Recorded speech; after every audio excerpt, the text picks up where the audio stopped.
Bom, e aí pessoal, tudo bem? Meu nome é Rafael e eu tô aqui para a gente falar um pouco da história da RPG no Brasil. E hoje a gente vai conversar com o Trevisan, editor da Dragão Brasil, autor de vários livros do Tormenta, né, do universo Tormenta, e falar um pouquinho sobre a história dele no RPG, como que ele conheceu e etc. Então, antes de mais nada, Trevisan, obrigado, né, um prazer. Eu que agradeço o convite, cara.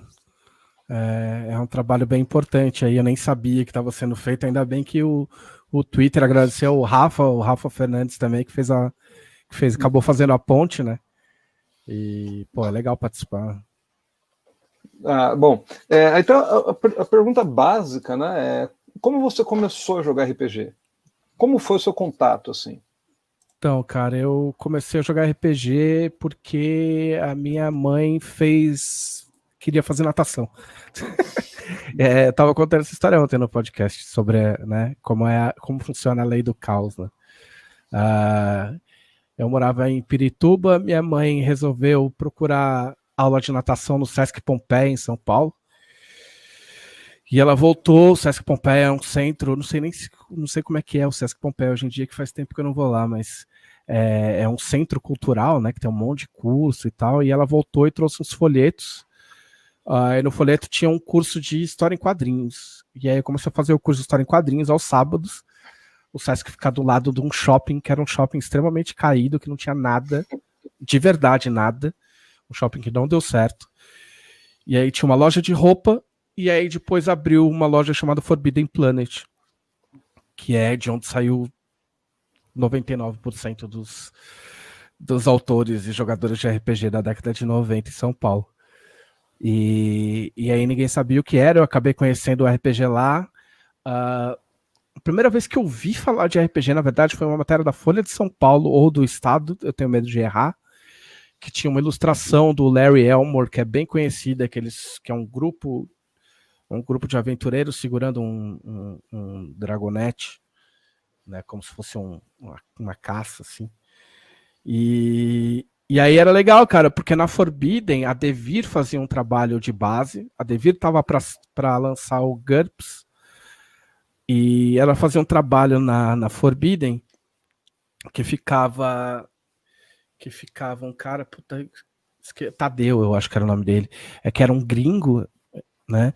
E ele ficava ali na porta e ele ficava fazendo propaganda do GURPS, e a Forbidden Planet, ela colocou, como o shopping era vazio, a Forbidden Planet espalhou várias mesas, assim, sei lá quantas mesas tinham, tipo assim, 10, 15 mesas pela área do shopping.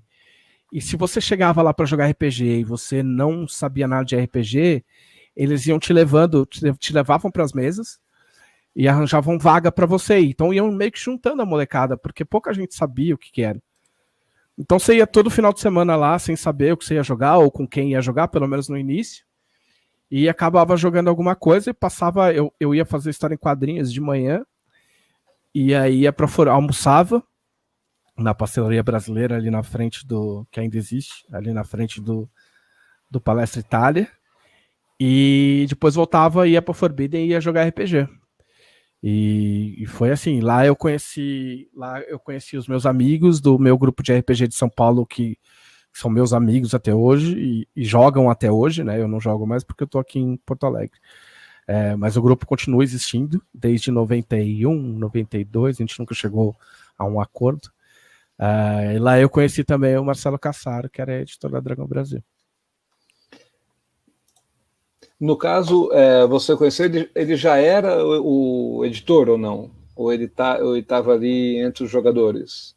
Então, eu conheci ele como editor, mas eu acho que ele já ia na Forbidden antes de ser editor, porque por uma coincidência, ele trabalhava numa revista de game, que chamava, acho que Gamers, e eu trabalhava num birô, que é um trabalho que acho que nem existe mais.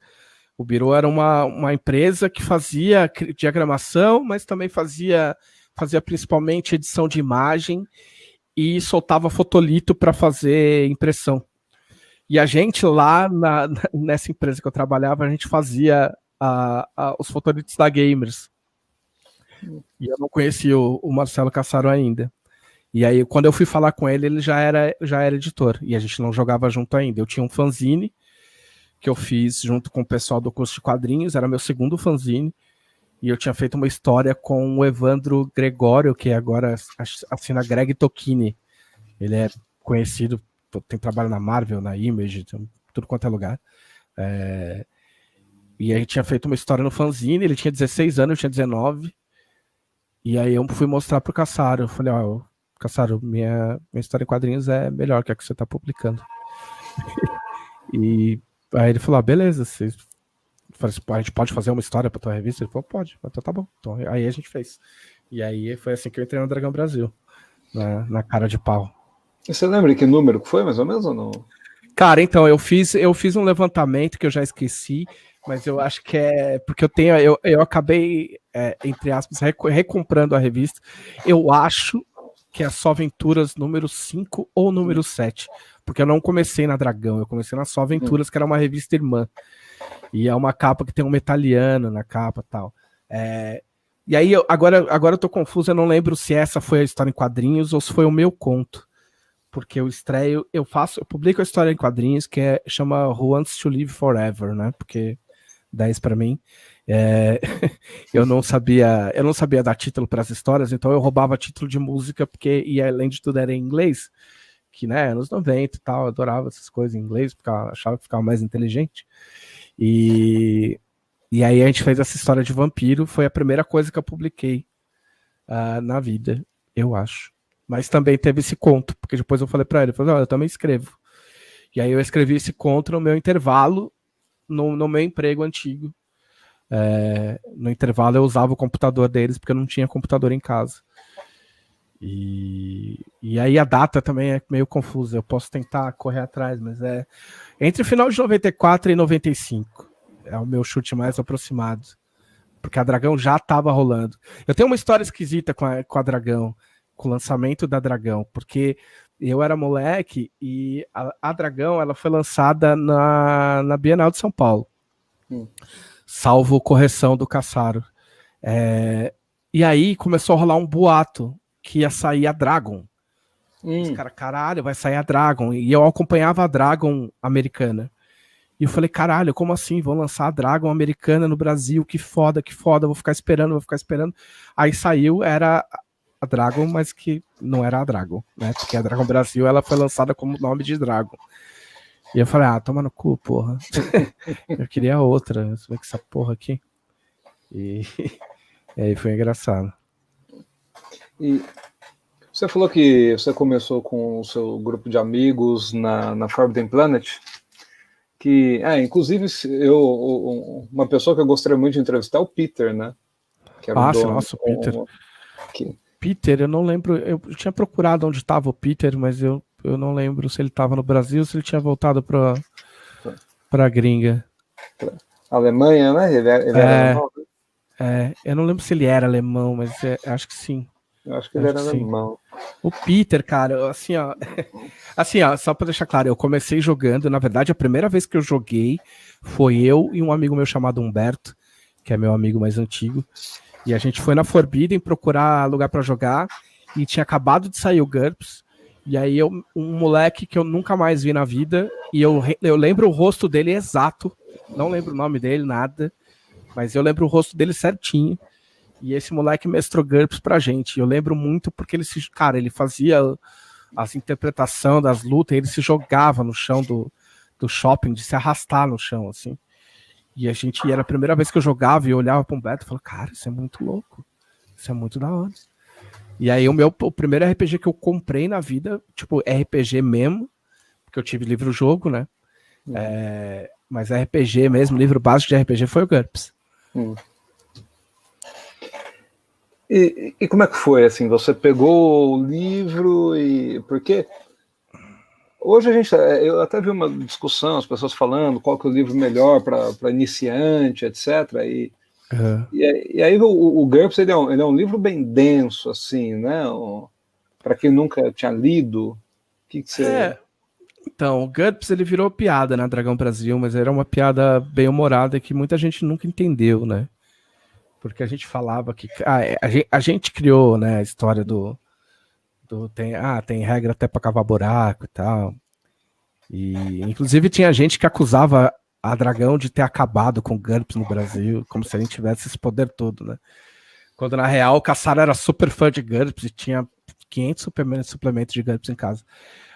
Mas o GURPS, eu acho que ele foi uma escolha meio complicada de lançamento, porque você dá um sistema básico cru na mão de uma molecada que não tem base nenhuma, entendeu? Tipo, hoje em dia, se você lança... Se o GURPS tivesse... Vamos tirar os anacronismos e coisas antiquadas de regra, mas se você lança um sistema genérico hoje, cara, quem compra, sai com a bola rolando, o cara já sabe o que criar, já sabe, né?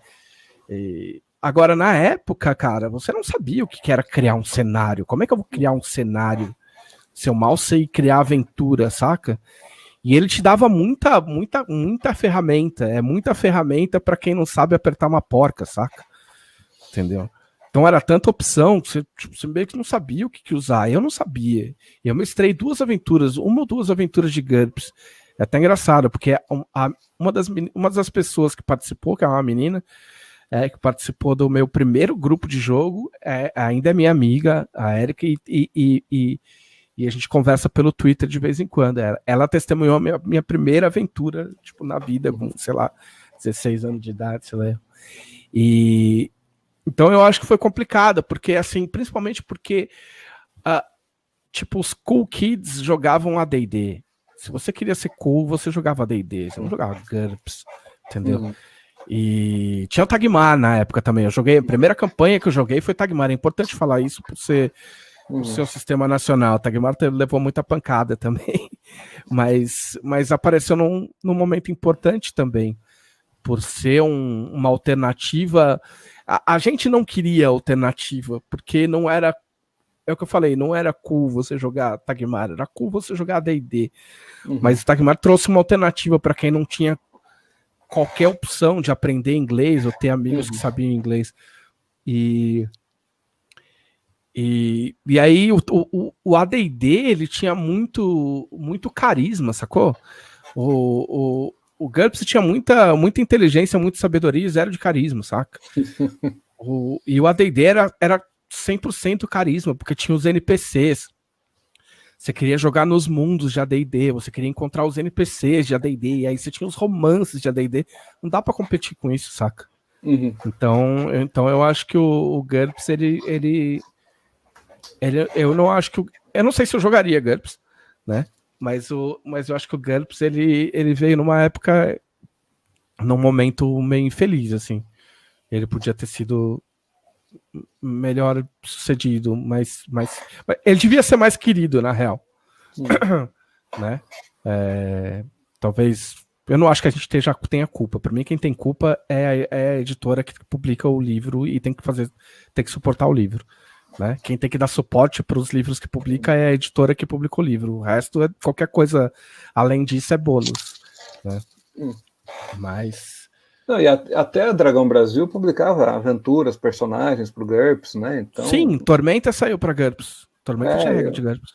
Eu lembro que eu sempre vinha com D&D, GURPS, né? E aí depois veio o 3DT, quando...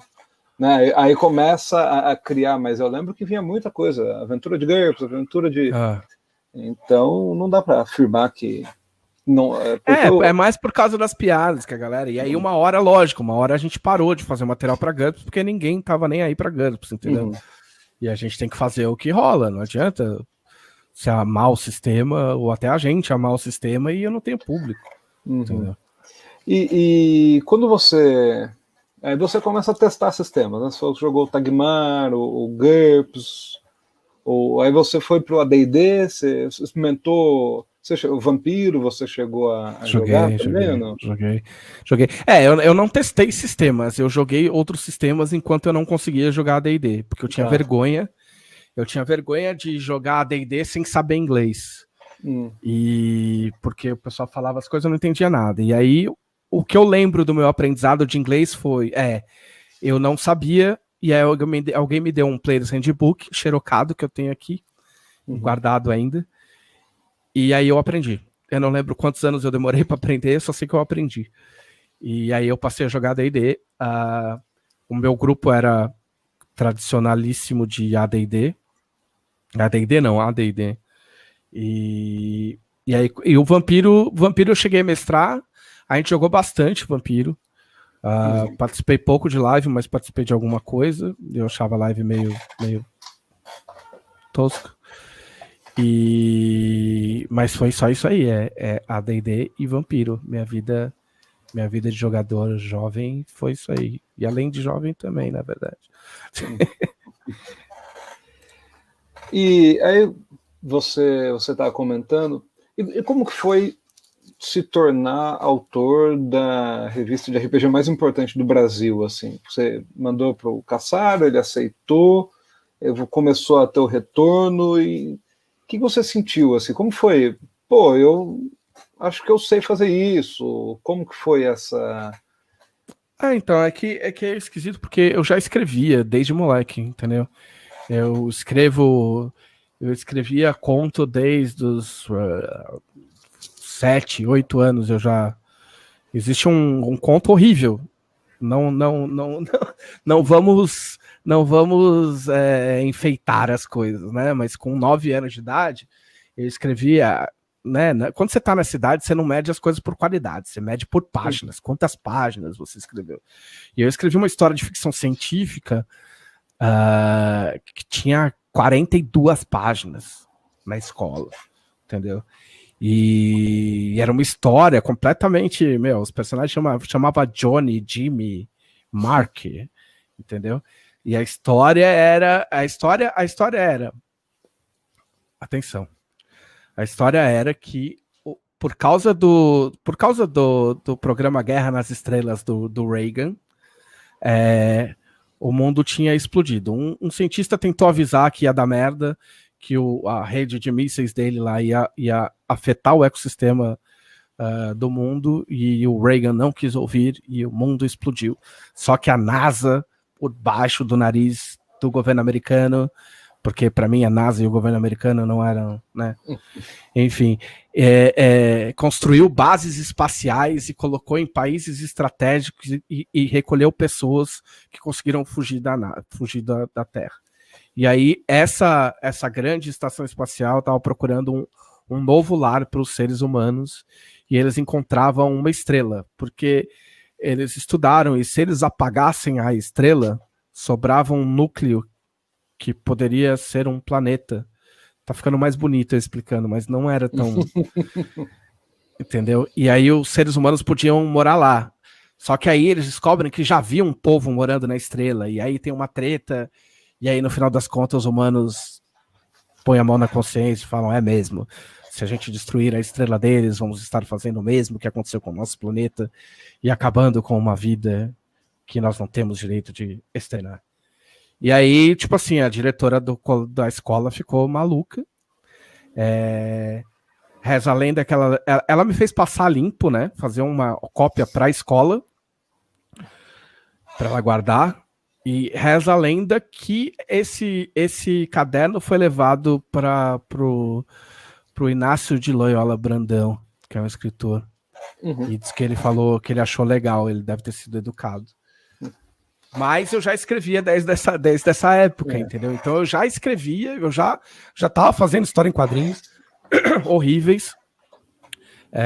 Eu já estava no curso de quadrinhos, já fazia uns 2 anos, quando eu encontrei a Dragão. Então, para mim, na minha cabeça, era só Cara, você é jovem, entendeu? Você é moleque, você acha que o curso da tua vida é um curso de personagem de filme. Então, quando dá tudo certo, ok, é só o curso natural das coisas.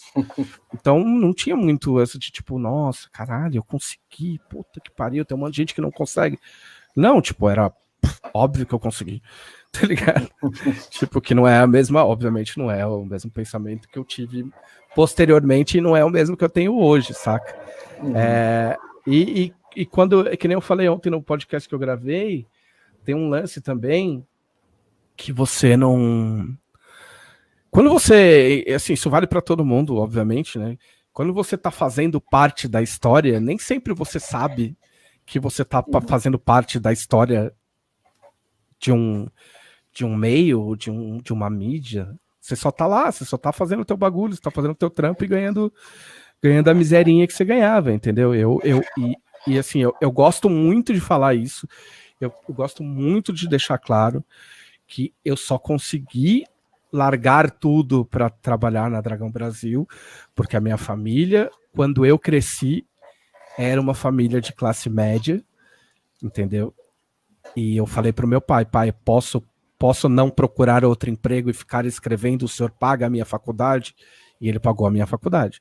Porque senão eu teria que fazer como um monte de brasileiros que infelizmente tem que largar algo legal, né? Tipo, como escrever e desenvolver um talento de escrita para poder botar comida na mesa, né? Então teve muito disso, não tem muita mágica, né?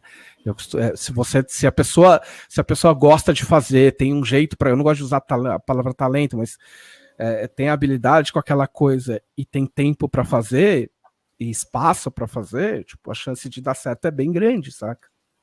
Eu gostaria que mais gente tivesse esse mesmo espaço que eu tive. Então a gente não tinha muita noção. Eu só tava fazendo o meu trampo até quando desce. Porque eu cresci aprendendo muito carinhosamente com meu falecido pai que escrever quadrinho, ou gibi, como ele falava, ou fazer historinha, não era um trabalho de longo prazo, entendeu? Você sabe que você vai precisar de um emprego de verdade uma hora, né? Tipo, uma hora acaba, né? Tipo, não vai ser para sempre. Essas coisas é para pouca gente. Só o Maurício de Souza, por exemplo, que faz história em quadrinhos. E eu falo, não, lógico, eu sei, eu entendo, tal. Então, a gente fazia torcendo para não acabar, esperando que durasse mais um ano, saca?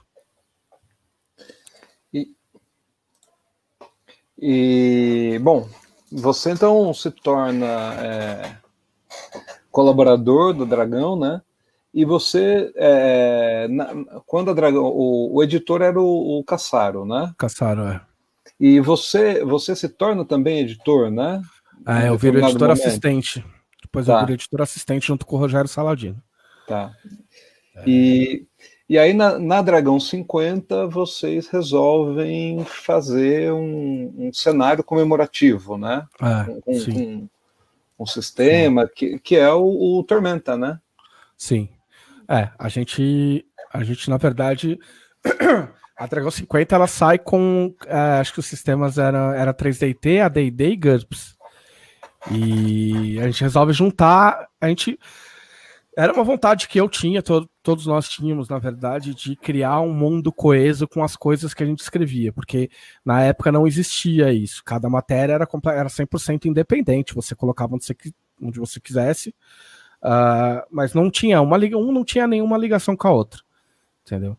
E aí a ideia, a gente queria alguma coisa para comemorar, e a ideia que a gente teve foi isso, foi pegar, examinar todas as edições, separar o que valia a pena, o que era legal, e tentar, com essas peças, montar um mundo que as pessoas pudessem jogar.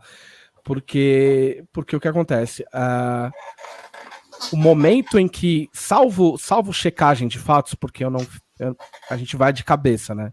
De repente, na checagem de fatos, eu tô falando merda há anos. Mas do que eu me lembro, você tinha naquela época, você tinha o GURPS, e o GURPS, como a gente já conversou, não tinha cenário, era só as regras. E aí saiu o GURPS Fantasy, que era uma merda. Era chato pra caralho. Puta cenário chato pra caralho. Ninguém vai me convencer que aquilo era legal. Com respeito a Devir e as pessoas que decidiram lançar o GURPS Fantasy. E aí você tinha... A Abril tinha lançado a D&D, tinha lançado os básicos, começado a lançar Forgotten Realms em fascículos e parado meio no meio. E aí o que acontece? A gente tinha uma revista com 20 mil exemplares de tiragem, não de venda, de tiragem, certo? Atingindo tudo quanto é canto do Brasil. E aí você tinha pessoas com livro básico de AD&D sem cenário e pessoas com livro básico de GURPS sem cenário. O que a gente fez? A gente ofereceu um cenário. E aí a gente pegou todo mundo. mais as pessoas que compraram o 3DT, mais as pessoas que compravam a Dragão. A gente pegou todo mundo. Então foi uma coisa que a gente queria fazer por gosto, porque a gente gostava dos mundos de AD&D, a gente gostava de Dragonlance, Ravenloft, Forgotten, Greyhawk, mas também foi uma estratégia. E como que foi esse processo de escrita a 6 mãos? Assim, dividir tarefas, imagino, né? E a gente está falando de uma época pré-WhatsApp, né? De uma bom, também pré-pandemia, né? Mas as pessoas podiam se encontrar.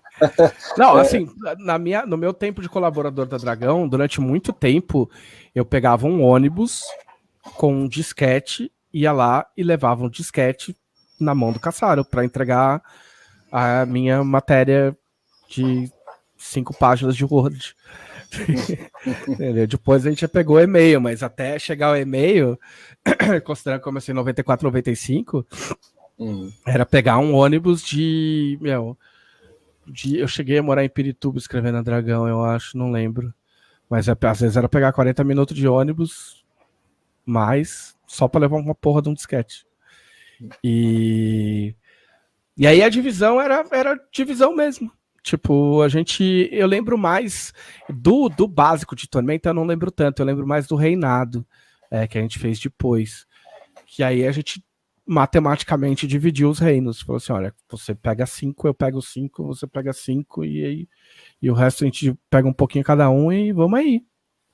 Entendeu? Sentava, a gente marcava reuniões, tipo, a do Reinado a gente fez na Merlin, que era uma loja de quadrinhos, e a gente passava a tarde inteira conversando e anotando coisas, resolvendo coisas, às vezes num lugar público, às vezes na casa do Cassaro, às vezes na minha casa, e fazia a reunião, tentava fechar tudo na reunião, e aí cada um ia para sua casa e fazia o que tinha que fazer. Aí o Cassaro sempre foi o editor-chefe, sempre foi o cara que pegava os textos, amarrava, dava coerência, tirava o que era ruim, entendeu? Colocava umas coisas às vezes, entendeu? E dava uma cara pro universo. Mas era meio na divisão na raça mesmo. E me fala uma coisa, o que você, dessa época, né, desse começo até a Dragão 50, mais ou menos, você lembra de alguma coisa que você mais se orgulha de ter escrito, produzido? Alguma coisa que fala, cara, isso daqui ficou... Eu senti então, que era... Cara, dos mais antigos, é curioso, porque eu vim a meter muito pau em Vampiro, né? Porque eu tenho uma opinião meio polêmica quanto o Vampiro à Máscara, o antigão lá, da terceira edição. Mas eu produzi muito material com regra de vampiro. Eu era o cara que fazia material com regra de vampiro. E eu fiz o Clube Masquerade, que era uma ideia do Cassaro. Era uma ideia que tinha num conto do Cassaro, que tinha a Verônica, que era a dona do clube e tal, que a gente transformou numa coisa era uma coisa meio normal no universo da White Wolf, as cidades terem uma balada que era a balada dos vampiros, o rolê dos vampirão. E a gente fez o Clube Masquerade em São Paulo, e eu fiz essa matéria com arte do Greg, que era um pôster e tal, tipo, a galera lembra bastante, tinha a planta do clube, e eu curto muito o clube de caça, cara. O temporada de caça que tinha os clubes, eu inventei, tinha um suplemento de vampiro antigo que era o Hunter's Hunted, que era para você jogar de humano caçador de vampiro. Eu li aquilo, achei muito legal, e aí eu bolei um esquema que, se bobear, nem eu lembro direito tudo, que existiam esses clubes onde se reuniam. Foi meio que, se eu me lembro bem, eu meio que me baseei numa edição do Sandman, que tem uma convenção de serial killers. E aí eu fiz isso, que tinha esses clubes que às vezes eram pubs, ou sei lá, onde os caçadores de vampiros se encontravam, trocavam táticas, e eles tinham um placar, tipo, dos caçadores mais fodas, quem tinha caçado mais vampiro e tal. E dava pra você fazer personagens tipo Bounty Hunter de Star Wars, saca? Tipo, personagens do tipo mais variado e tal. E isso cara, eu curtia pra caramba. Até hoje eu curto muito essa ideia, assim. E de Tormenta, o Reinado D20, eu acho que suplemento, se bobear, é um dos melhores suplementos já publicados no Brasil, independente de sistema ou cenário. Eu acho muito foda até hoje. Acho que é o grande trabalho que eu ajudei a fazer, tirando o Tormenta 20, né, que saiu agora. Mas desses antigos, assim, é que eu me lembro mais, são esses aí. E bom, veio o Tormenta 20, desculpa, o Tormenta, né, na edição 50, sim. E foi um sucesso, né?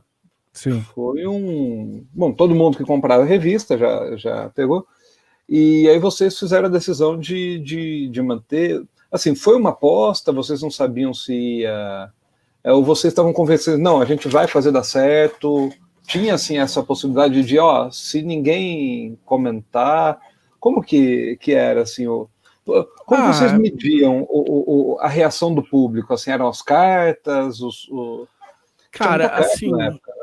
Sim, mas, cara, assim, não, isso é um consenso entre a gente, sabe? Tipo, eu acho que você tem que sempre ouvir o fã, sempre saber, você precisa saber o que o fã fala, entender o que ele gosta, mas você não pode se basear no que ele quer para fazer as coisas, entendeu? Se você acha que vai. Você tem que fazer, entendeu? Obviamente, quem conversava mais com a diretoria e talvez sabia números e tal, era o Cassaro. Então eu não sabia de nada, eu só escrevia. Então talvez as vendas da revista tenham sido um indício também. Mas sobre continuar a Tormenta ou não, para que lado a gente vai, a gente sempre foi pro lado que a gente queria ir. Tá. Entendeu? A gente sempre seguiu o nosso faro. Porque existe sim o lance de prestar atenção no que o fã quer, mas também existe o fato de que o fã acompanha seu trabalho justamente porque você entrega alguma coisa que ele não sabe o que é, entendeu? Tipo, criar material não é sempre você dar pro fã o que ele quer, é dar pro fã um bagulho que ele nem sabia que ele queria. Eu acho que a real é essa, entendeu? E só atrás, não tô falando que nunca se vai, mas só atrás do que o fã quer, o Cassaro diz muito isso, eu aprendi isso com o Cassaro, entendeu? É pedir para ir pro buraco. Se você seguir cegamente porque o fã não é produtor de conteúdo, você é o produtor de conteúdo, entendeu? Você que tem que saber o que você vai fazer, quando você vai fazer, quando você vai mostrar, quando você não vai mostrar, entendeu? O que você saca? E saber também ter o discernimento e o filtro de extrair do público o que é legal, porque o público também indica coisas legais, dá indícios legais, dá sugestões legais, mas não é tudo que funciona, entendeu? Então a gente vai mesmo no feeling. Tem que... É o que a gente faz a gente já fazia há alguns anos, né? Eu não lembro de verdade da gente ter qualquer conversa do tipo, e agora o que a gente faz? Sabe? Tipo, e agora? Pra onde a gente olha, entendeu? Porque quando você tá criando também, tipo, o bagulho tá dando certo, mas tipo jogar bola, vai tocando aí, tá? Tá 3-0, vamos aí que a gente faz 4-5, entendeu? Então a gente, mesmo porque, assim, sempre existem as minorias vocais, então tinha galera que não gostava, tinha galera que enchia o saco, tinha galera que falava que era ruim, tinha galera que falava que a gente tava transformando o RPG em videogame, entendeu? Que o fã de verdade, que o jogador de verdade não gostava de Tormenta. Se a gente fosse dar ouvido para essas coisas, a gente tinha parado. Você falou de 3-0, referência a algum jogo dessa semana ou não? Olha, podia ser, porque eu tô bem feliz. Mas agora, as cartas que enviavam, eu queria saber um pouco do funcionamento na Dragão, assim. As cartas, o Cassaro respondia, né? O Paladino. Sim. Mas você também tinha acesso? Ele te mostrava as cartas ou era uma coisa que ele fazia, assim? Não, porque ele ia direto para a editora. Tá. Então a gente até no processo, até pela falta pela distância e tal, a gente acabava não vendo. O que eu fiz, eu fui o orc da barraquinha uma época. Era eu que digitava as cartas que chegavam para a barraquinha pra do venda, orc. Né? Então durante um tempo eu fiz isso. E uma outra coisa como que definia as pautas, assim? Você falava, quero escrever uma história de vampiro, ou era assim, ou era centralizado para os colaboradores? Não, a gente, assim, eu tipo, pra ser honesto, eu não lembro 100%, mas era uma coisa de tipo, era mais de ter ideia, porque era mais fácil ter ideia naquela época, tipo, você tá muito constante, então você tá sempre tendo ideia pra matéria, então assim, é um pouco como eu faço o Dragão hoje. Tipo, você propõe a matéria, você chega para mim e fala, olha, eu quero fazer pensei numa matéria desse jeito, e aí? A única coisa que a gente ficava mais de olho era as adaptações, porque a adaptação aí era sempre sobre algum mangá que estava em evidência, um filme que tinha acabado de sair, entendeu? Alguma coisa que a galera curtia muito, às vezes alguma coisa que a galera pediu, entendeu? As adaptações eram mais estudadas nesse sentido, assim. Mas o resto eu não me lembro de ter muita regra, muita cerca. Pode ser que alguém me desminta, mas de cabeça eu não me lembro muito.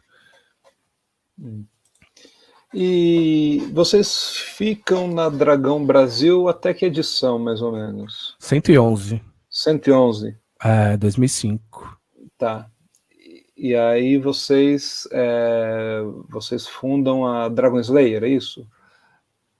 A Dragon Slayer veio depois. Eu não sei que ano veio a Dragon Slayer, porque nesse intervalo meio cada um foi para um lado. É um período meio nebuloso. E eu meio que me enchi o saco de RPG. Até quando sai a Dragon Slayer, que eu não lembro de que ano é. Eu participei acho que 2 números da Dragon Slayer. Eu não lembro de participar de muitos números da Dragon Slayer. Eu não cheguei nem. Eu acho que eu mal cheguei a ser editor da Dragon Slayer. E aí eu fui procurar outra coisa para fazer. Aí nesse período eu fui DJ num pub. Mais para frente eu fui tradutor da Rolling Stone Brasil, a revista de música. Fiquei uns bons anos na Rolling Stone. Mas foi um período longo aí que eu meio que abri mão do RPG. Não sei, não lembro quantos anos foi Você bastante. nem jogava? Ou não? Não. Você deu uma afastada. Assim, durante muito tempo eu nem fui de jogar muito. Eu nem sou de jogar muito hoje em dia. Antes da Guilda do Macaco, que foi a mesa que a gente teve aí, que durou 3 anos, fazia muitos anos que eu não jogava. E faz muitos anos que eu não mestro. Eu não sou de jogar tanto. Eu sou meio igual o Ronaldo Fenômeno, que jogava futebol e não gostava de futebol. E quem toca de verdade a Dragon Slayer, depois de um tempo, é o pessoal aqui do Sul. O Guilherme, o Gustavo na época e o Leonel. A Dragon Slayer saiu por qual editora? Saiu pela Scala. Pela Scala, tá. E como você volta para o RPG? Então, cara, assim, ó, eu não consigo te apontar uma data porque eu não lembro. Mas eu lembro que eu fiz uma proposta pro Guilherme porque eu precisava de... Eu queria um fixo e a Dragon e a Rolling Stone era um freela fixo, mas eu nunca sabia quanto eu ia ganhar. Eu tava morando na casa da minha mãe, então eu não tinha aluguel, mas eu pagava a conta. E eu queria me firmar de algum jeito. E eu lembro que eu fiz a proposta de fazer o site da Jambô. E aí eu conversei com o Guilherme e comecei a ganhar uns trocos para tocar o site da Jambô. Eu não lembro em que ano que foi isso. Você chegou a traduzir o Fiasco também, né? Traduzir o Fiasco. Mas foi uma coisa de eu recebi, lógico. Mas foi um lance de broderagem. Eles tiveram um problema aí, problema com a tradução, e eles tinham um tempo curto para fechar, em tempo de poder ir para a gráfica e lançar no evento que tinha. Entendi. E aí eles estavam meio desesperados. Eu falei, meu, passa aqui que eu mato. E aí eu fiz, acho que em 2 semanas, eu acho. Foi a minha única tradução de RPG. E talvez o único livro de RPG que tem meu nome sem ser das editoras que eu trabalhei, eu acho. Das editoras de Tormenta e tal. Para o jovem que demorou tempo para ler o AD&D, para até o homem que é um...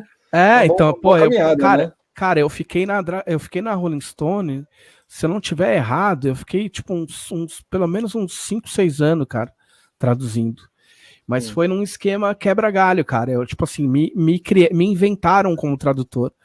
Porque eu tenho um amigo, aquelas coisas, né? Eu tenho um amigo que é o Luciano. O Luciano é guitarrista do CPM 22. A gente passou a juventude junto, morando no mesmo prédio. E eu tava sem grana, tava fazendo esses bicos e tal. E ele conhecia o Quinho, que era o editor-chefe da revista da MTV. E aí eu fui fazer um trampo na revista MTV, na verdade. Eu fiz uma matéria sobre o Alan Moore para ele. E aí, só que na sequência o Quinho virou editor da Rolling Stone. E aí ele falou, meu, para escrever eu não tenho vaga, mas você sabe traduzir? Eu falei, cara, eu já traduzi coisas da minha vida, mas eu nunca fui tradutor. Ele falou, então tá bom, vamos fazer o seguinte, eu vou te passar um texto, e aí você traduz, e aí eu vou ver se você é tradutor ou não é tradutor. E aí ele me passou um texto sobre o Led Zeppelin. E eu traduzi, e ele falou, beleza, eu te passo o trampo mês que vem. E aí, além da que eu sei, posso até estar falando bosta, né? Inclusive, meus outros antigos editores me seguem no Twitter, o Paulo Terron e o Pablo Miyazawa. Diz que eu me firmei lá quando eles me passaram uma tradução de uma entrevista do Bob Dylan, que era uma entrevista que o jornalista resolveu não editar e botar do jeito que o Bob Dylan pensa. E o jeito que o Bob Dylan pensa não é muito lógico. E traduzir aquilo foi complicado, mas saiu. E aí eu acabei virando tradutor. Então, como desde a época do AD&D eu acostumei a ler livros em inglês, eu escuto podcast em inglês, eu leio coisas em inglês o tempo inteiro, todo dia, então eu meio que nunca perdi, assim. Bom, aí você ficou esse tempo, aí você começou a editar o site da Jambô, né? Sim. E lá com os RPGs deles, e o Tormenta continuava sendo tocado. O Tormenta, assim, a gente deu esse tempo, mas Tormenta nunca parou, na real. Porque o que aconteceu foi que assim que as coisas ficaram ruins na editora antiga, e a gente teve a confirmação de que a gente ia sair, o pessoal aqui da Jambô entrou em contato e fechou um contrato com a gente para ter Tormenta. Na mesma semana. Eles pegaram um avião, foram para São Paulo, a gente assinou o contrato. Então, por isso que a gente fala que Tormenta nunca deixou de ser publicado em 20 anos, porque é verdade. Então, a gente sempre teve esse contato com a Jambô por causa de Tormenta, né? Tipo, eu participava menos, né? O Cassaro era mais participante, os moleques também aqui, o Leonel, o Guilherme e tal, eles pegaram mais firmes, né? Porque sempre existe quando você tá com bastante gente, sempre existe uns altos e baixos, alguns deixam para lá, outros voltam, né? Hoje menos. Hoje a gente tá mais coeso, mas o bom de ter uma equipe é que sempre dá para um compensar o outro quando precisa, né? Então eu participei muito pouco nessa época, nesse começo de Tormenta na Jambô. Mas depois aí já tava, quando eu entrei com o site, as coisas já estavam mais andando. Aí, vocês voltam, aí continua a produção do Tormenta, Sim. E a Dragão Brasil parece que ela renasce de uma brincadeira, é isso? Numa... eu organizei o site, depois eu saio do site e aí eu viro coordenador das redes sociais. Aí eu passo a tomar conta das redes sociais, implantar as redes sociais da editora. E aí a Dragão, na real, foi em 2016. Eu estava aqui em Porto Alegre já tava prestes a fazer um ano, eu tinha completado um ano. É isso? Pô, posso estar falando besteira. Cadê minha mulher para me corrigir? Data para mim é complicado. E aí, cara, eu tomei a água de Porto Alegre. Eu cismei de beber a água da torneira de Porto Alegre.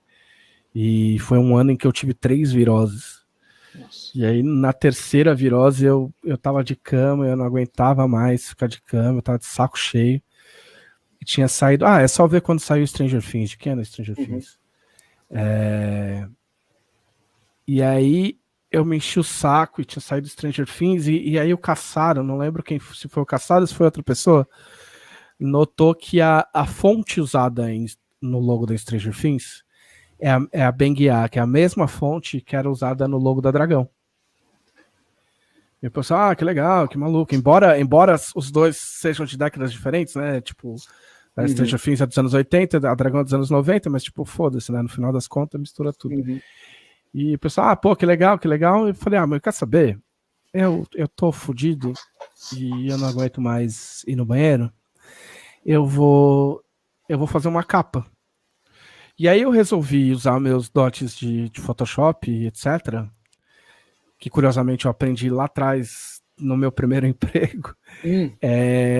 E aí eu resolvi fazer uma capa fictícia, né? Porque como a gente saiu na 111, eu falei, e se eu fizer uma 112? Como se fosse uma capa dos anos 80, como se fosse a Dragão clássica e Stranger Things tivesse saído como adaptação. E aí eu diagramei, eu peguei o logo, eu refiz o logo, aí recortei coisinhas que eram da capa, né? Tipo, das capas antigas e tal.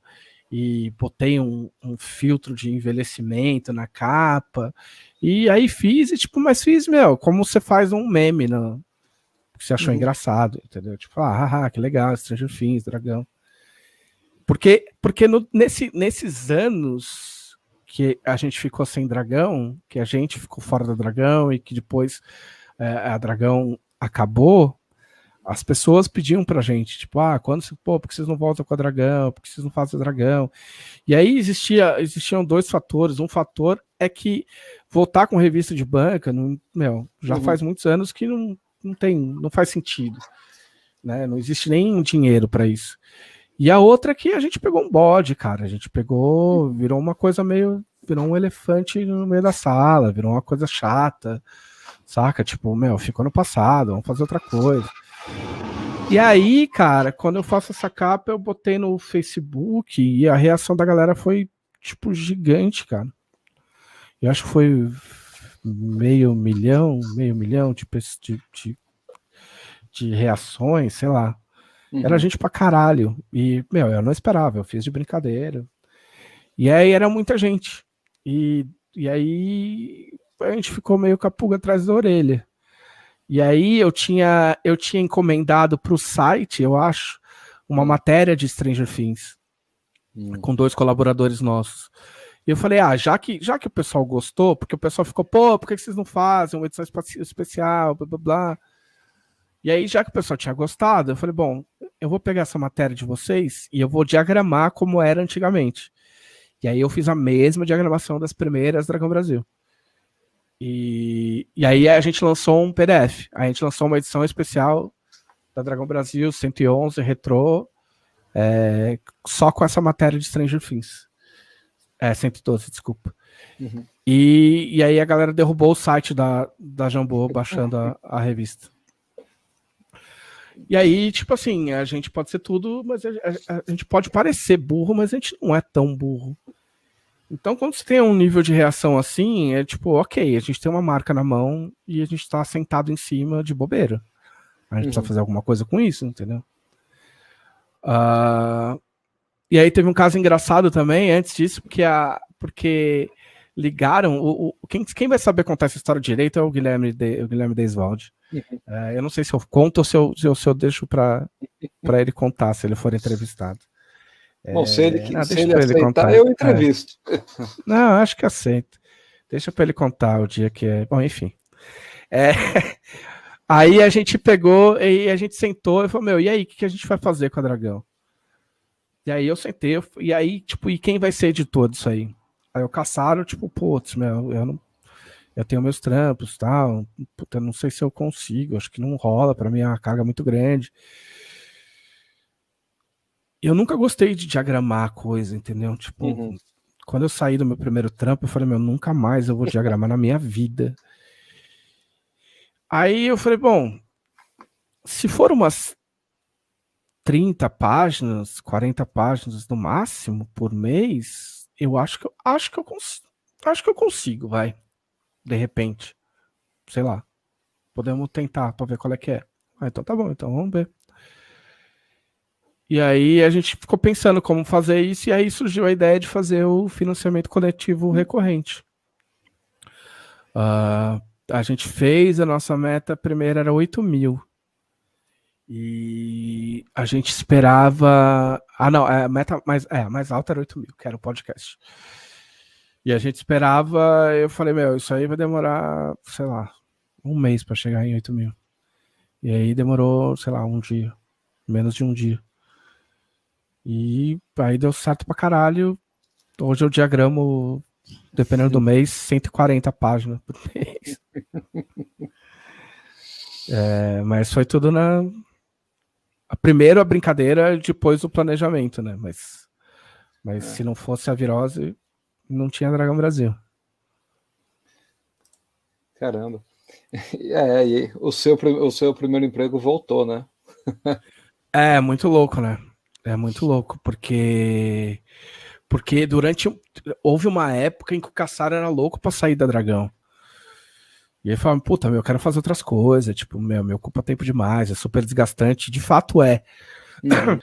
O trabalho que eu tenho hoje, ele é cansativo, mas ele não é, nem 1% do que era o trabalho do Cassaro na Dragão Impressa, porque é um trabalho estressante, você tinha que lidar com um monte de gente na editora, tem outras pessoas no mesmo nível de cargo que você, você tem que lidar com um monte de colaboradores, diagramar, e aí tem gráfica, e você tem que marcar a gráfica com antecedência, e a matéria não pode faltar, não pode furar, sacou? Tipo, tem que ser tudo certinho, porque se a gráfica tá marcada, se atrasar, você paga, entendeu? Tem o preço do papel, e se sair errado, fudeu, porque não tem como corrigir.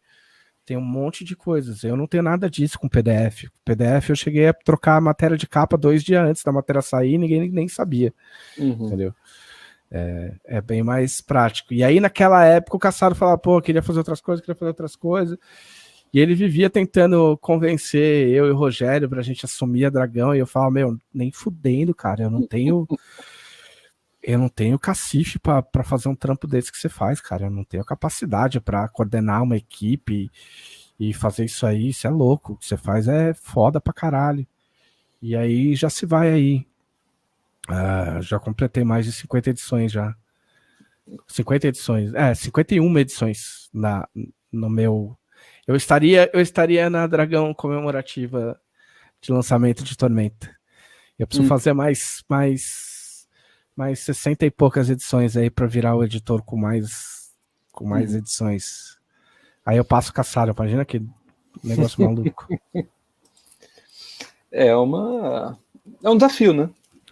É uma meta, é uma homenagem. Para mim é uma homenagem. Você poder não passar até o mestre, né? Mas passar em quantidades numéricas, entendeu? Tipo, eu acho legal. Se rolar, eu acho legal. Tem muito tempo ainda. Tem tempo pra caralho.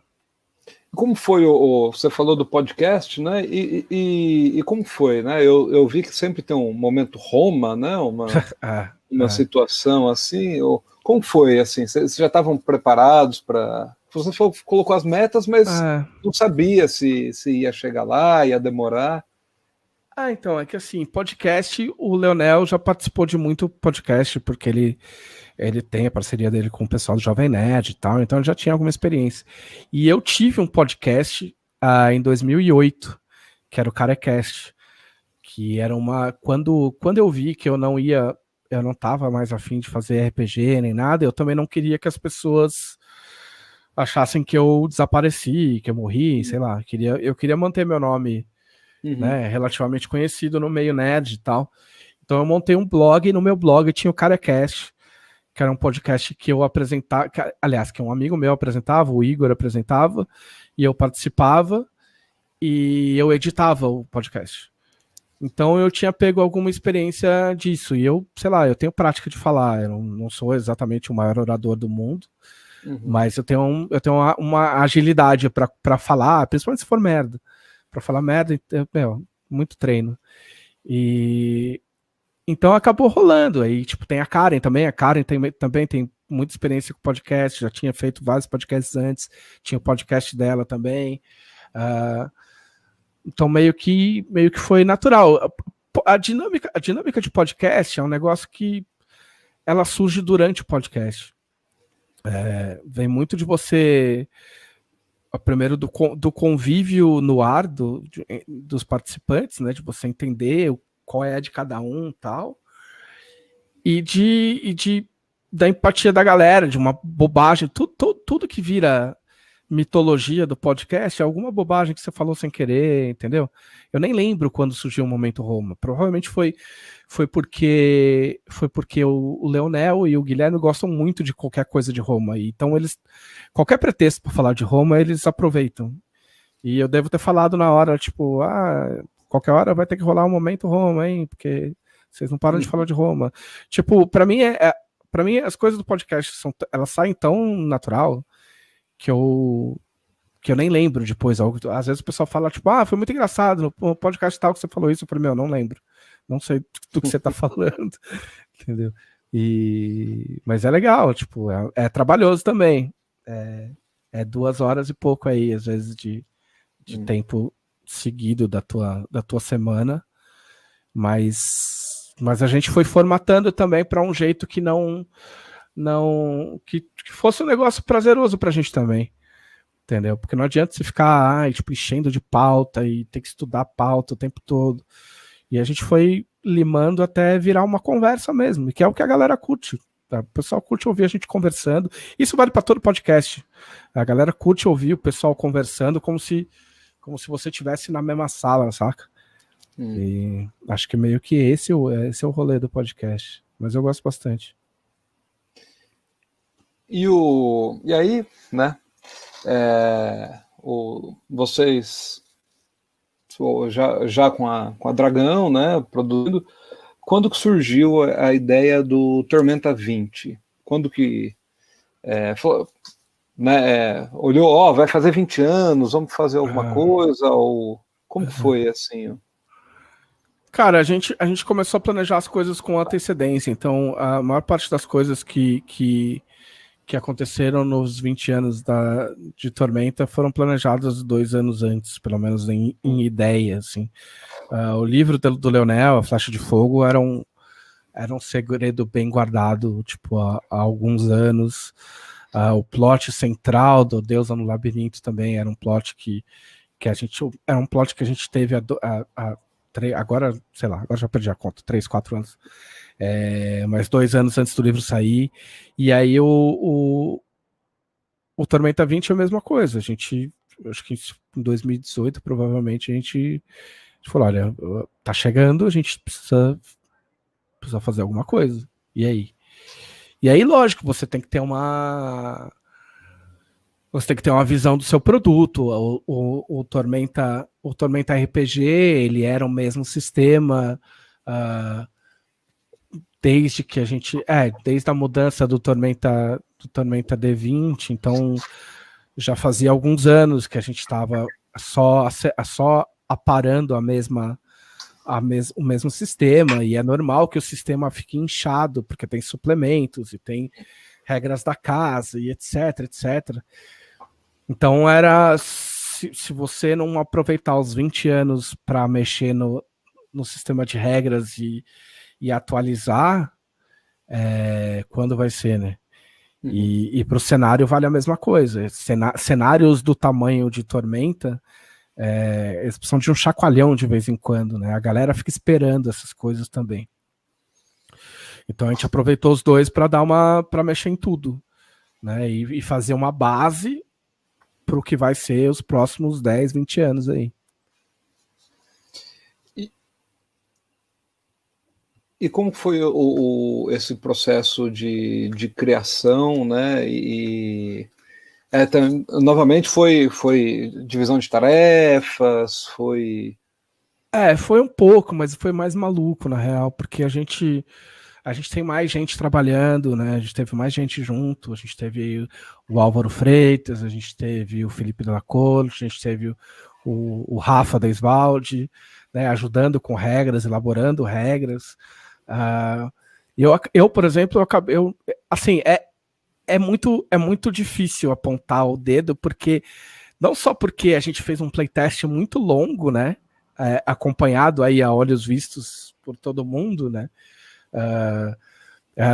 Se formaram comunidades para mandar feedback e destrinchar cada playtest, apontando o que era legal, o que não era legal em termos de regra.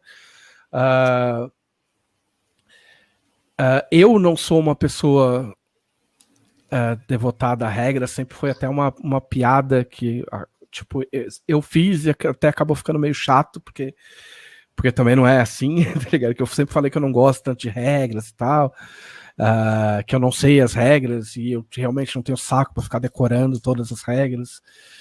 E só que é engraçado, porque no Tormenta 20 eu acabei tomando para mim uma tarefa que ninguém mandou, de fuçar sistemas, outros sistemas, e de repente achar coisas legais que podiam ser aproveitadas.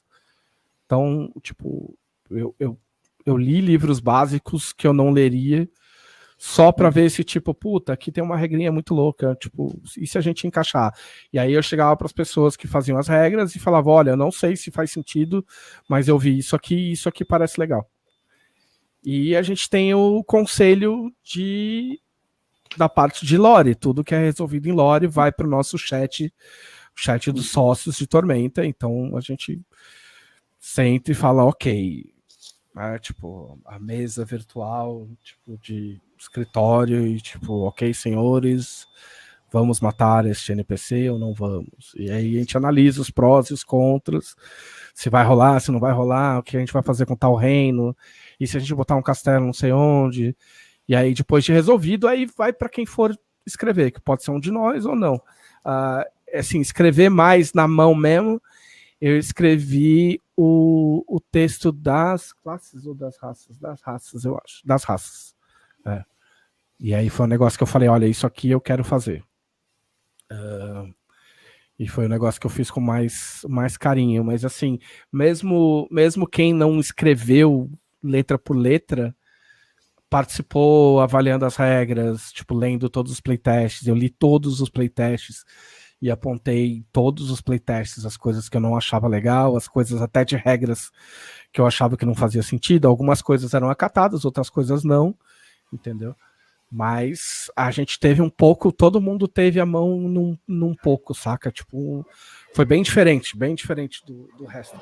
Porque os outros, antigamente, até quem tomava conta mais prioritariamente era mais o Caçaro, não metia a mão em nada de regra. E dessa vez foi meio que um bolo, todo mundo foi metendo a mão. Tanto é que eu até quando eu vou fazer entrevista, podcast, eu até peço pra galera não me perguntar nada de regra, porque não só por eu não ter esse jogo de cintura para entender todas as sinergias de regra, mas porque às vezes eu lembro e não é regra que saiu, é regra que ficou pelo caminho, saca? É alguma coisa que alguém sugeriu ou que tava num playtest e ficou na minha cabeça e hoje não é mais assim, saca? Mas foi um processo bem interessante que deve ser o processo que deve ser feito os próximos. A gente está dividindo trabalho para os próximos livros, e aí a gente vai ter o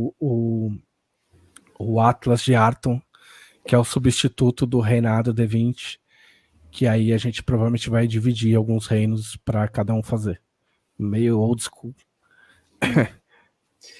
E me fala uma coisa, você, falando desses 20 anos de Tormenta,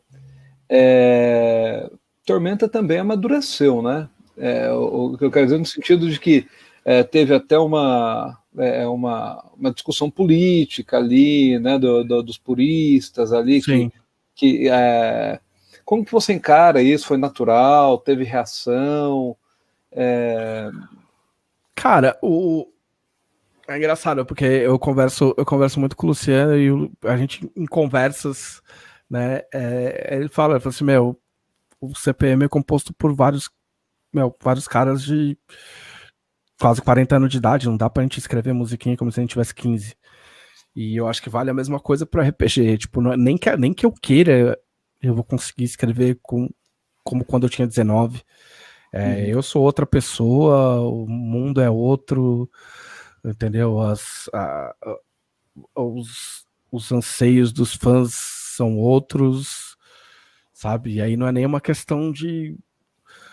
É uma questão do cenário me acompanhar, entendeu? Acompanhar todos os autores, entendeu? Não adianta a gente fingir que algumas coisas, né, que o cenário político que existe no Brasil, que existe nos Estados Unidos, na Europa, não está acontecendo, que não existe, sabe? Tipo, a gente não quer,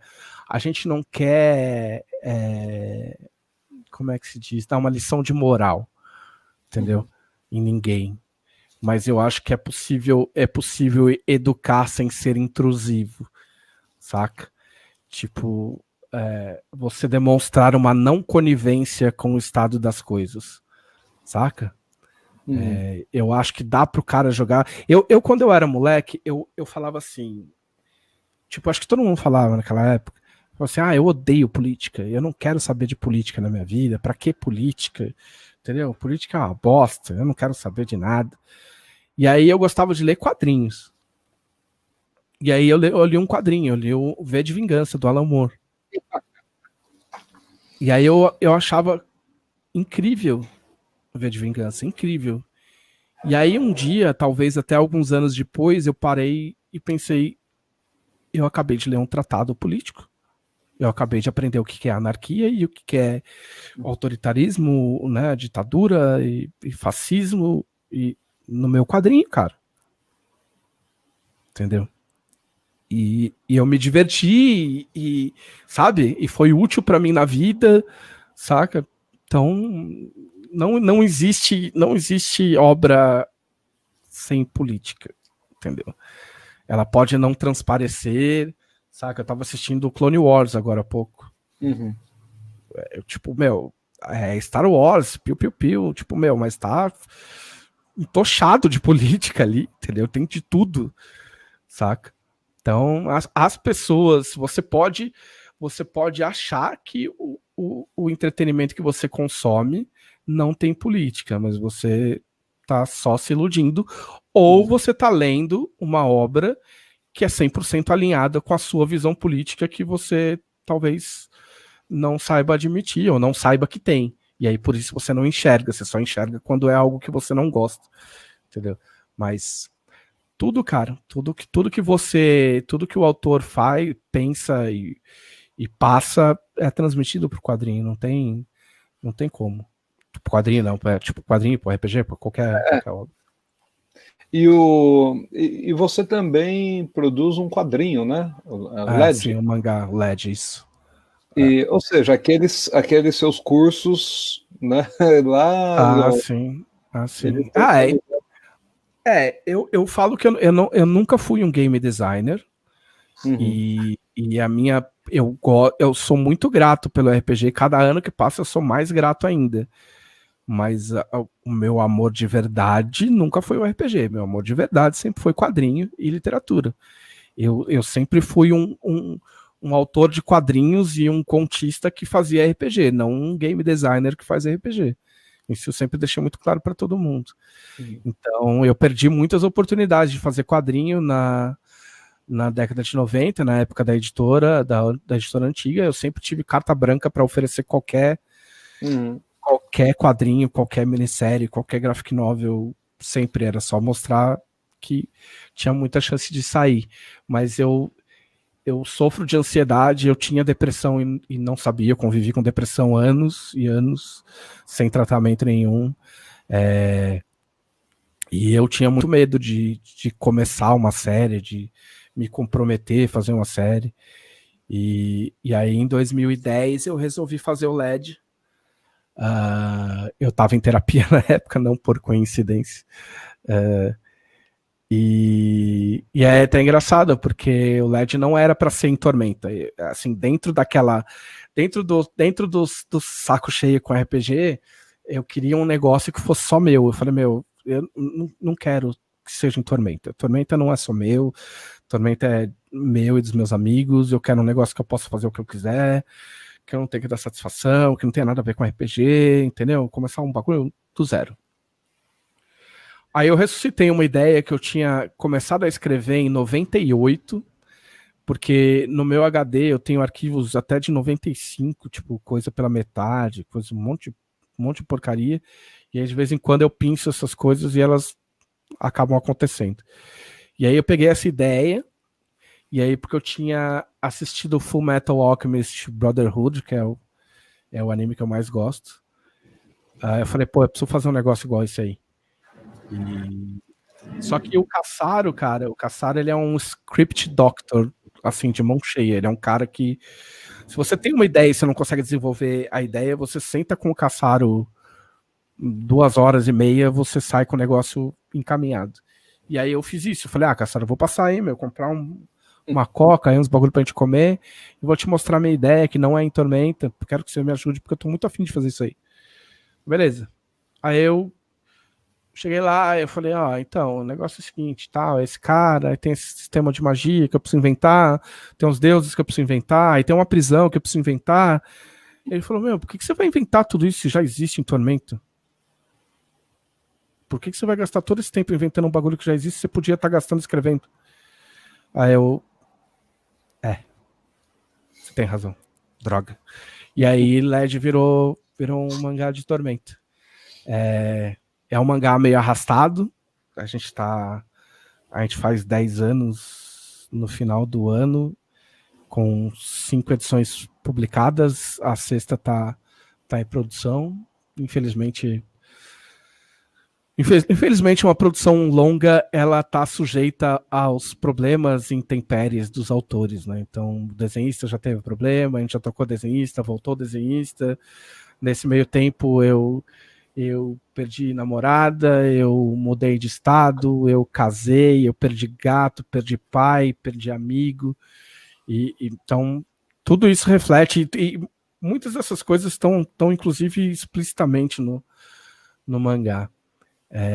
Mas é um negócio que eu gosto muito, que eu prometi que eu vou terminar, nem que demore mais.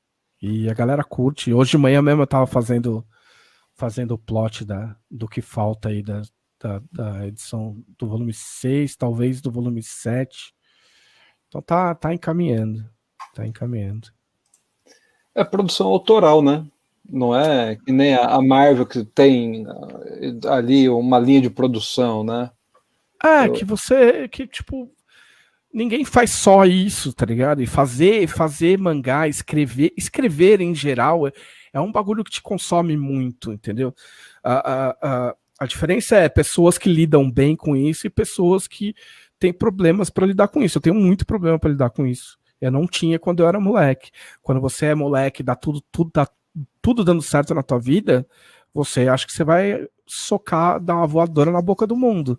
Quando as coisas estão erradas, mesmo que elas voltem ao normal depois, como voltaram ao normal para mim, ainda o resquício fica, entendeu? Então, a voz que duvida de você mesmo sempre vai ter lá, e aí você tem que aprender a lidar com isso, e aí tudo é fruto disso aí. O fato de você não poder largar, tipo, não é largar tudo, porque eu não quero largar tudo, mas tipo, não dedicar tanto tempo quanto você gostaria, quanto você gostaria de conseguir, o desenhista também, sabe? Então, sempre vai ter, aqui no Brasil, pelo menos, sempre vai ter esse problema, e os fãs são muito compreensivos, cara. A gente tem gente acompanhando desde o começo, tem galera comprando agora que bota uma fé. A gente tem um grupo agora no Discord para dar satisfações. Eu percebi que para mim era mais saudável deixar as pessoas a par do que estava acontecendo. Então foi muito engraçado, porque em teoria existia a chance do 6º volume sair o ano passado, né? E aí eu resolvi que não ia sair. Eu olhei para mim e falei, não vai sair. Eu mandei uma mensagem pro Guilherme, meu editor-chefe, dono da editora. Falei, Guilherme, não vai sair. Tipo, ele, ok, tá bom. E aí eu botei em público, falei, galera, não sai esse ano, só sai o ano que vem, não tá rolando, mas assim que der, vai rolar. E aí no dia seguinte eu consegui escrever. Então, a gente tem um grupo no Discord que a gente mantém a galera a par, mostra umas coisas do que tá acontecendo, e eu acho que esse ano a coisa vai engatar melhor. Vamos ver. Eu vi até que teve um menino que pediu um personagem, né, para ele fazer cosplay, e parece que tem a relação fica, não sei, né, virtualmente, pelo menos nesse canal, né, talvez seja uma forma... Teve um rapaz. Então, eu adoraria se um dia esse rapaz ver qualquer. Porque eu falo disso em tudo quanto é podcast. Eu adoraria lembrar quem era, ter o nome da pessoa ou onde foi. Que o rapaz pediu para mim se eu podia criar um personagem negro, magrinho, para ele poder fazer cosplay, porque não existia personagem que correspondesse, né? A ele, para que ele pudesse fazer um cosplay fiel, porque quase não tem personagem negro em mangá. Isso serviu para eu me ler como negro, porque era uma coisa que eu não fazia, que é uma coisa esquisita, porque eu passei uma parte da minha vida me vendo como branco, porque eu sou adotado e eu fui criado por uma família branca. Mas sofri muito racismo, né? Eu fui parado pela polícia na minha vida 16 ou 17 vezes, com arma na cabeça, morando em bairro classe média, sem nunca ter feito nada.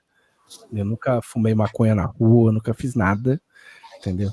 E já fui parado em todos os tipos de circunstância que você imaginar. A última vez foi no meio da Avenida Paulista, 2 horas da tarde. E isso serviu de aprendizado para mim. Eu criei, na verdade, no LED eu acabei não fazendo, mas apesar de ter personagens negros no LED, mas eu acabei criando o Nargon, que é um pirata, que foi o meu personagem na Guilda do Macaco, que foi a stream oficial que a gente fez, que a gente jogou durante 3 anos, só os criadores do cenário. E aí eu joguei com o Nargon durante esses 3 anos e eu fiz esse personagem para ele. É o personagem que eu mais gosto de Tormenta hoje. E, bom, fazer a pergunta que foi um grande estouro, né? O Tormenta, quando o financiamento coletivo, né? Aquilo foi uma loucura, assim, né? Tanto sim. Que quando havia as metas estendidas, quando terminava ali, estourou. E vocês, eu acho que vocês tiveram que sentar e falar, o que a gente vai oferecer agora, né? Porque foi muito além do que vocês imaginavam. Sim, sim. Assim, eu sou o pessimista do rolê. Primeiro que eu não queria fazer financiamento coletivo. Eu achava que a Jambô não era uma editora para fazer financiamento coletivo. Porque a gente tem cacife para fazer o livro. Uhum. Então eu achava que passava uma leitura de que a editora não tinha como fazer o livro e precisava de dinheiro. E quem teve a ideia foi o Guilherme e a Karen Soarelli, desde o começo. E o Guilherme teve que ir um por um para convencer, porque nenhum de nós queria. Só que eu confio muito no Guilherme. Ele é administrador, é uma pessoa que sabe o que faz. E aí eu falei, bom, cara, se você tem tanta certeza assim, vambora.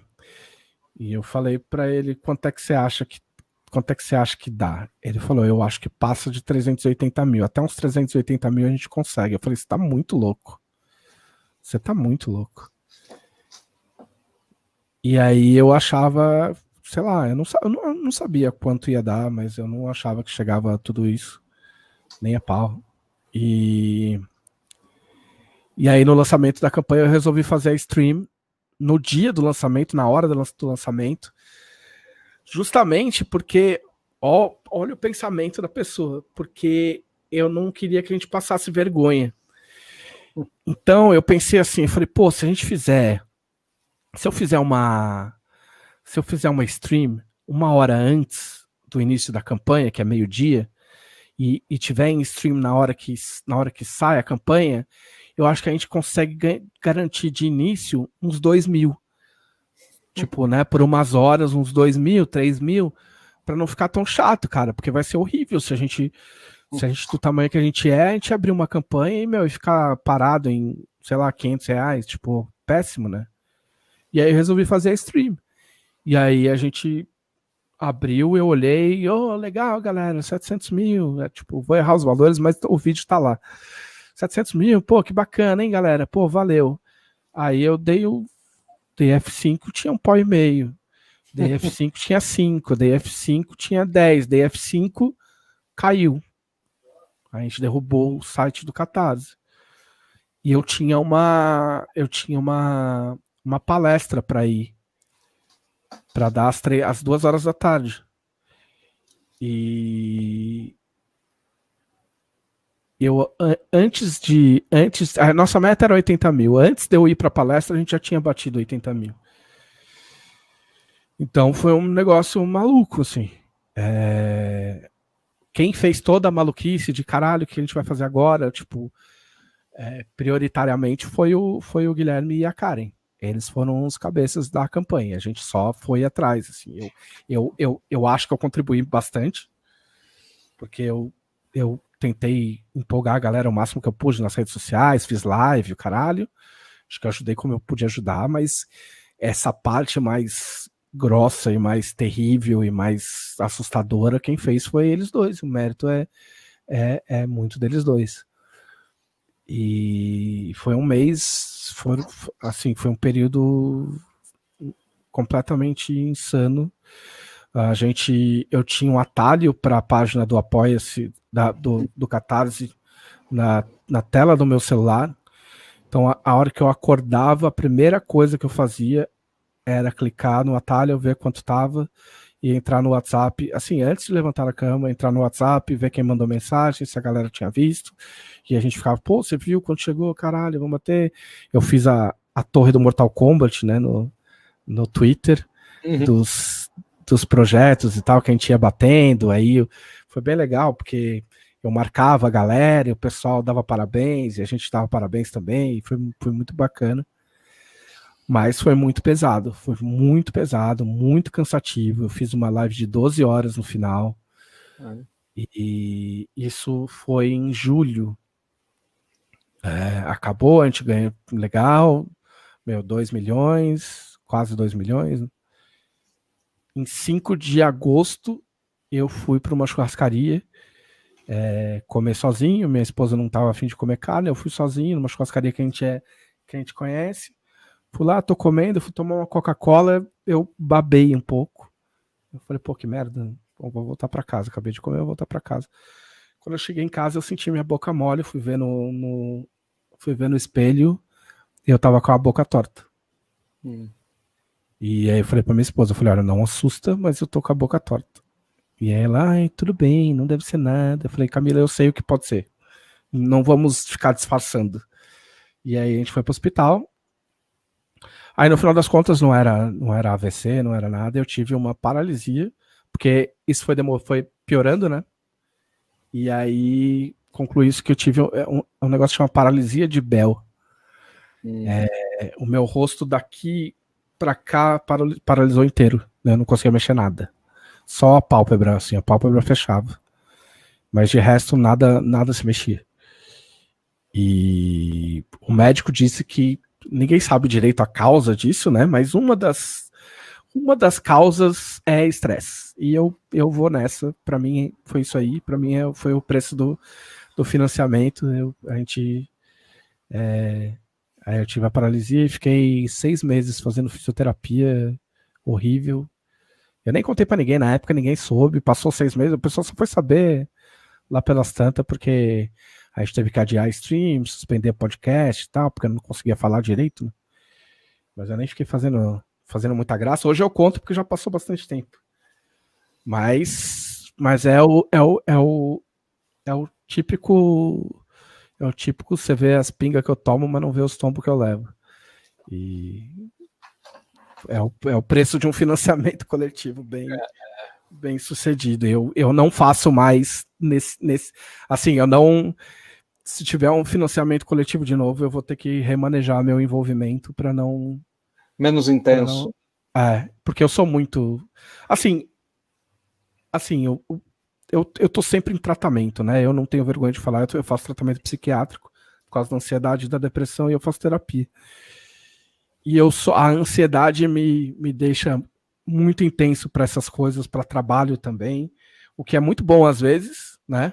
Me dá um nível de atividade, de ideia rolando muito alto, mas desgasta. Então, mas a gente já tomou algumas providências se acontecer qualquer coisa esse ano, para ver se dá para fazer de um jeito mais saudável, né? E quais são os futuros lançamentos? O que vocês estão planejando, né? O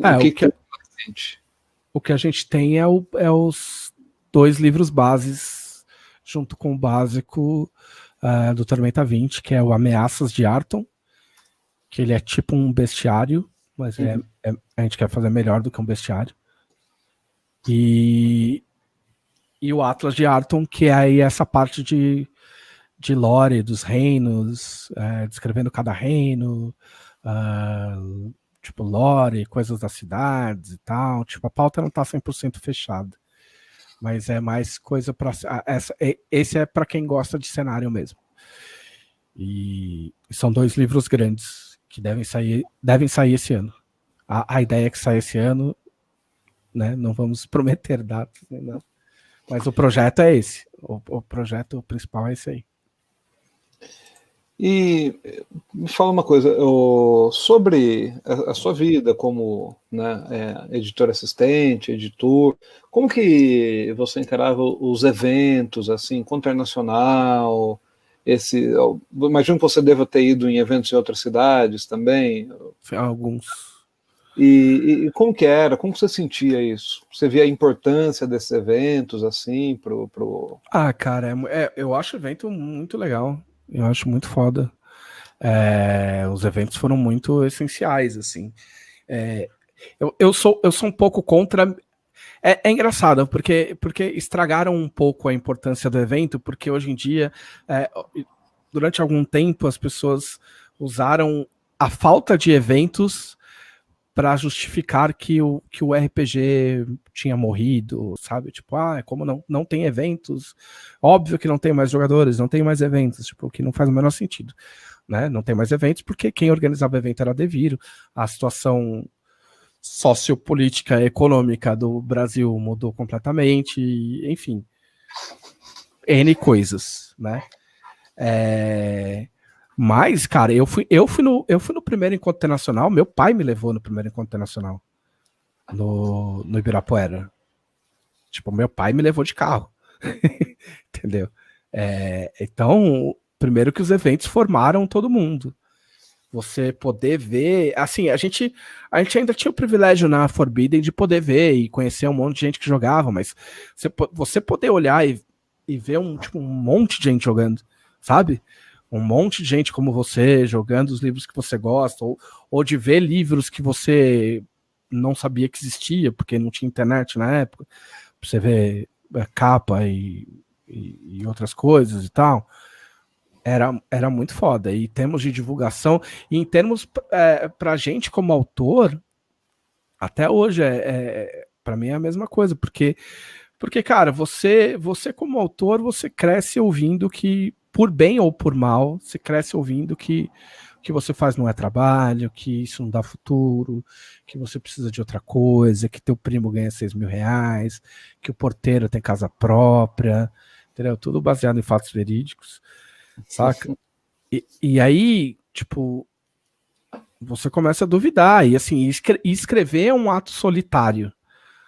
Você escreve sozinho, por mais, hoje tem rede social e tal, tipo, que também para bem ou para mal, mas ok, você recebe, por rede social, você recebe algum calor, alguma resposta. Mas antes os eventos eram o único lugar em que as pessoas realmente chegavam, olhavam para sua cara e falavam, caralho, eu gosto muito do seu trampo, e tinha uma fila para dar autógrafo. Não pelo ego de dar autógrafo, nossa, eu sou melhor que o resto da humanidade. Não, foda-se, eu nunca fui desse jeito, entendeu? Era mais, tipo assim, uma validação, porque eu sempre disse, cara, eu sempre falei isso, eu falei, para mim, o único jeito são de trabalhar com o que eu trabalho é imaginar que só umas 10 pessoas leem o que eu escrevo e jogam Tormenta. São 10 pessoas. São 10 pessoas que me acham legal, e aí, porque me acham legal, elas compram meu livro, e é isso. Porque se eu parar para pensar na quantidade de pessoas que leem e leram e jogam e passaram de pro filho, e tipo, é um bagulho muito maluco na cabeça. É muito difícil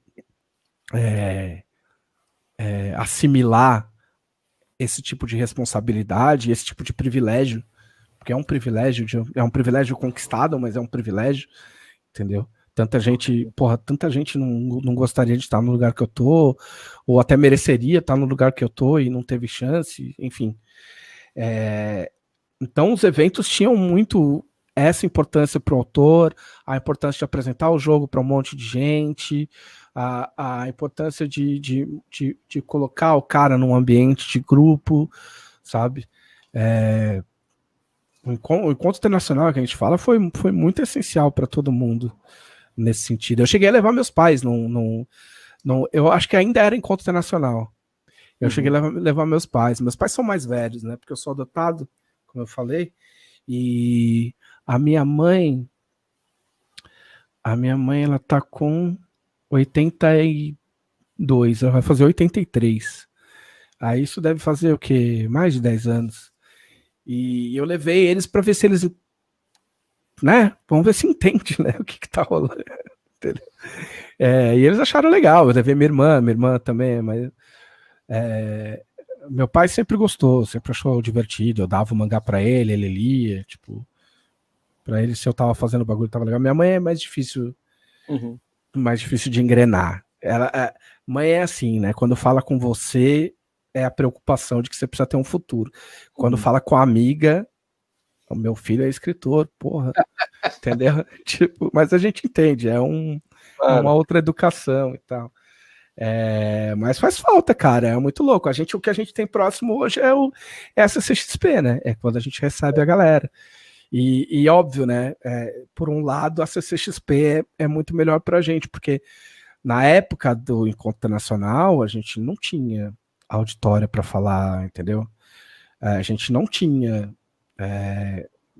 precisa ser dito, a gente não tinha esse reconhecimento que a gente tem hoje como autor, entendeu?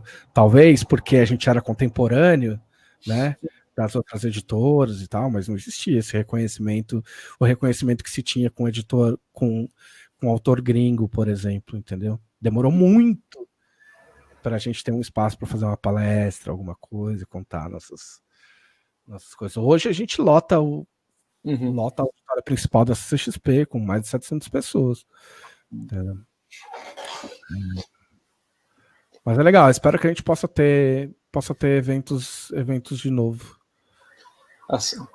Assim que passar essa pandemia, né? Pelo amor de Deus. Bom, queria saber se tem mais alguma coisa que você gostaria de falar. Eu tenho uma pergunta que me veio na cabeça, acabei esquecendo. Você tem ciúmes de algum personagem do universo Tormenta? Alguma coisa que você fez e aí a galera, vamos fazer isso, e você fica... Todos temos. Existia. Hoje é um pouco mais light, mas a gente sempre teve... Não, light nada, ainda tem. A gente sempre teve divisões não oficiais e negociáveis, entendeu? Então, durante muito tempo, a Aliança Negra era minha. não se fazia nada com a Aliança Negra sem consultar comigo, e ninguém ia acabar com a Aliança Negra sem a minha autorização. A mesma coisa a Academia Arcana com o Rogério Saladino. A mesma coisa o Mestre Arsenal, os personagens de Holy Avenger com o Caçaro. A mesma coisa os personagens do Inimigo do Mundo, ou a Tormenta em algum nível com o Leonel. Então era sempre, tinha essa prioridade. Por exemplo, a Flecha de Fogo, nitidamente era o Leonel que tinha que escrever o romance. Uhum. E eu jamais ia falar, vai se fuder, você não vai escrever, mas a gente conversou, entendeu? Porque não faz sentido você querer fazer um negócio que quem criou o negócio vai achar ruim, vai ficar chateado, né? Uhum. A gente sempre vê o que é melhor pro cenário, sempre. Mas normalmente o que é melhor pro cenário também é melhor pro autor, entendeu? Então, não é uma divisão pétrea, tipo, sabe, tipo, nunca você vai mexer no meu personagem, mas ninguém vai fazer um negócio maluco do nada. A Shivara Sharpblade, por exemplo, que é a Imperatriz do Reinado, a Rainha Imperatriz do Reinado, ela foi criação minha, mas quem mais mexeu com ela foi o Leonel e o Guilherme, entendeu? Porque também os caras sabem o que estão fazendo, saca? Mas agora, por exemplo, eu tenho ciúme do Nargon. Tipo, é aquela coisa de tipo, ninguém vai fazer um bagulho e surpresa. Mudei o uniforme, a roupa do personagem e agora ele tá casado. Saca? Ninguém vai fazer isso sem consultar o outro, saca? Tá. Entendi. Bom, eu acho que é isso.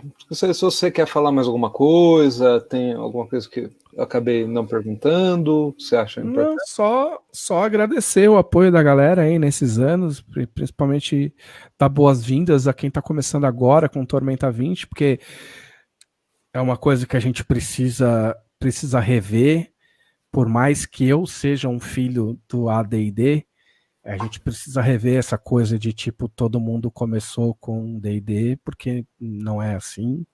A gente tem gerações aí que começaram sim com 3DT, gente que começou sim com Tagmar, como eu comecei, sabe? Gente que começou sim com outros sistemas nacionais, com 3DT. Então a gente precisa sair um pouco desse automático de tipo, sabe? Obviamente tem muita gente que começou com D&D, principalmente agora com a quinta edição, não vamos ser imbecil e falar qualquer coisa do gênero sem ser de brincadeira, mas a gente precisa rever um pouco isso. Então, assim, boas-vindas ao pessoal que está chegando, obrigado pelo apoio a todo mundo que está aí por 20 anos e está cheio de gente que está aí desde o começo, né? E aí continuar acompanhando a gente, né? A gente tem um monte de rede social, é tudo Jambô Editora, @Jambô Editora no Instagram, no Twitter, Jambô Editora na Twitch. Na Twitch a gente tem duas campanhas muito fodas. Uma de 3DT aos sábados, mestrada pelo Thiago Rosa, de Tormenta 3DT, e a outra mestrada pelo Leonel Caldela às quintas-feiras, que é Tormenta 20, oficial, canônico, e tá foda pra caralho. Tipo, a galera tá curtindo muito. E aí ficar de olho nos lançamentos aí, que a gente tem coisa preparada para esse ano, né? Vamos ver se a gente surpreende. E a Dragão, né? Tipo, óbvio. Assinar a Dragão Brasil, que é dragãobrasil.com.br. O importante da Dragão é que as pessoas reclamam muito da falta de acesso aos RPGs, que os RPGs vão ficando elitizados, etc., que é uma discussão longa. Mas a proposta com a Dragão Brasil foi sempre oferecer uma porta de entrada fácil para o RPG, como a Dragão foi na década de 90. Então, a Dragão é um financiamento recorrente, coletivo recorrente no Apoia-se, né? Então você paga uma quantia, é como se fosse uma assinatura, você paga uma quantia e aí na última quarta-feira de cada mês você pega a edição no portal do Apoia-se, que você vai ter acesso. A quantia mais baixa que você precisa pagar é R$7. Tipo, com R$7 você ganha a revista igual todo mundo. E assim, o tamanho da revista varia de 100 a 130, 140 páginas por R$7. A gente nunca subiu o preço desde 2016. Basicamente, você não compra mais nada com R$7. Então, eu acho que a gente tem tires maiores, né? A gente tem o tire de conselheiro, que acho que é R$20, que aí você faz parte de uma você tem alguns privilégios, você faz parte de um grupo no Facebook que é fechado e moderado e super tranquilo, super legal de se conversar sobre RPG. Ali a gente pega sugestões da galera mais de uma vez, né? Voltando a falar sobre sugestões que valem a pena. Mais de uma vez a gente pegou sugestão de adaptação. Já mudei pauta por causa de sugestão de leitor, né? O pessoal sugere coisas o tempo todo, então são para quem tem condição de pagar R$20, é uma grana que vale a pena se vai participar. Se não tem como, 7 contos. E aí, se não tem, cara, se você não tem dinheiro, tipo, pega emprestado do brother, pega o PDF com seu amigo, entendeu? Tipo, pegar com o amigo não é a mesma coisa que piratear, entendeu? Tipo, se você for pegar, se você não tem dinheiro, tipo, se você não tem grana, não pega de site, não pega de portal, não pega desses caras, que esses caras estão ganhando dinheiro em cima do trabalho dos outros. Pega com o seu racha a assinatura, entendeu? O teu grupo de RPG existe para isso, saca? Ninguém vai ficar chateado se um cara comprar e 4 pegarem. A gente fica chateado se você pega a revista e enfia num grupo de WhatsApp, onde tem 500 pessoas, aí você tá me fudendo. Entendeu? Agora, rachar com o teu brother pra cada um dar R$3,50, tipo, pegar o grupo inteiro de jogo não dá nada, cara. Não dá nem pra comprar um salgadinho, cara. Entendeu? Então tem jeito de você ler, ajudar a gente sem se estrepar, porque a gente também não quer que ninguém se foda pra pagar RPG, saca? Então, é isso aí, mano. Bom, então é isso. Obrigado. Eu vou colocar todos os links aqui embaixo. Legal. Então, gente, obrigado e valeu.